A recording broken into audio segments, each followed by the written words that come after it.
Hi, it's Mike here again.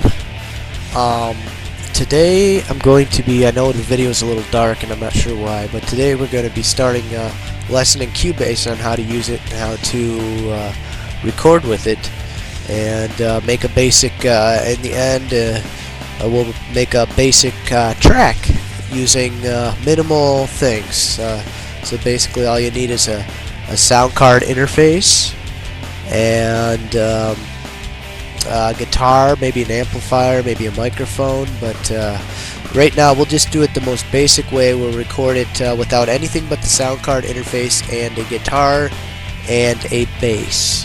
And I'll go through the different plugins that I use and my different techniques. And I'm not an engineer, I'm self-taught, so this is just my experience with Cubase and how I get the best results. So I hope you guys enjoy it, and we'll see you on the Cubase. Okay, so I've opened up Cubase here, and let's see, expand it. So what you're stuck with here is you have your transport bar, and I'll go through all that. You got play, record, stop, go all the way to the previous marker, and I'll show you what the marker is.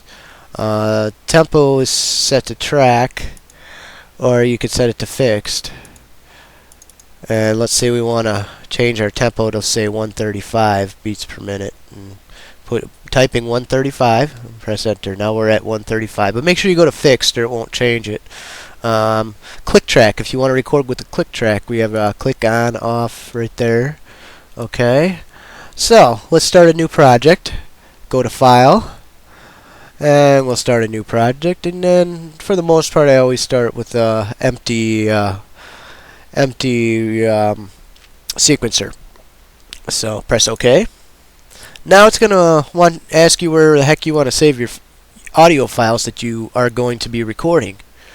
Well, pick a spot on your hard drive. We'll put it on the DSR, which is my band. We'll just drop it in there. Just simply click on it so it's highlighted and press OK. Another option that you could do is just create another folder, which maybe I'll close this down, not save it. New project, just like we did before, empty. OK. And let's go to our hard drive. Let's create a folder called Cubase Test, and press OK, and there we go. That's just going to save all of our audio files to that file, and press OK. And we're started with basically nothing here. Go through some of the menus for you. Obviously this, we're going to want to save our song as something. Save as. Do this first. Make this the first thing you do before you start creating music, and it'll solve a lot of problems that you'll have. So now we have our song name right there, and we'll go through the edit. As you can see, just kind of look around here.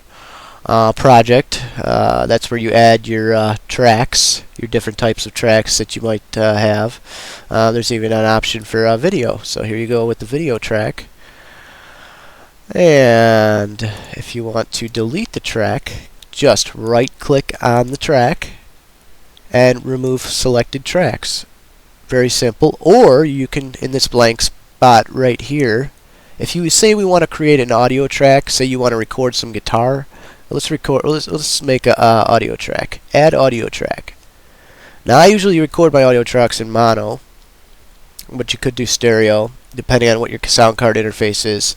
I'm just using a cheap EM Audio fast track sound card, so this is how I do it. I go to mono, press OK. Now over here you're going to see in and out. Well, since it's a mono track, we want to tell the computer if we want it to come from the input on the left or the input on the right. Okay, the in. So go to stereo, and for my card uses the right for the guitar when you plug the guitar directly into it. So we're going to select right. Now we're all set up to record. Also, if you go to the track like this, pull it down a little bit, you'll have all your options. Okay, your output, your stereo out, is usually what I would go to until I create a bus, and I'll show you how to create a bus later on. Okay, so we got an audio track. It's all ready to record. Okay, and we're going to want to set our markers. There's our markers right there. There's the right one right there, and here's the left one. Just drag it along. What I usually like to do in my tracks, at least so I get a click, is just set it at like 9 and set this wherever. If you would like to loop, you could press the cycle button right down here on the transport bar, which will turn blue, and it'll automatically go back to the beginning, which in turn will loop it. If you want to zoom in, first of all, there's your, we'll play. Obviously we have no music, but it's playing right now. Okay, and say we want to go back to the beginning, all we have to do is click at the top right there, and it went back to the beginning. If we want to zoom in, right where we are, where the play marker is, just take this right down here, this little arrow, and we can zoom in pretty far, as you can see. So for now I'm going to zoom out. Okay. Let's see what else. You can drag any of these all over the place. But since we have guitar set up here, well, which I would probably start with a guitar in this case for this lesson. Maybe we'll start with the bass. I'm not really sure. Let's put bass. Let's start with the bass. Okay. Now, the first thing I usually do is I usually put just a generic drum beat down rather than using the click track. You can also use the click track if you'd like, which sounds like this. Okay. So, what I would like to do is add a MIDI track. So what we'll do is we'll right click there, add a MIDI track, and there she is. Now we'll go to Devices,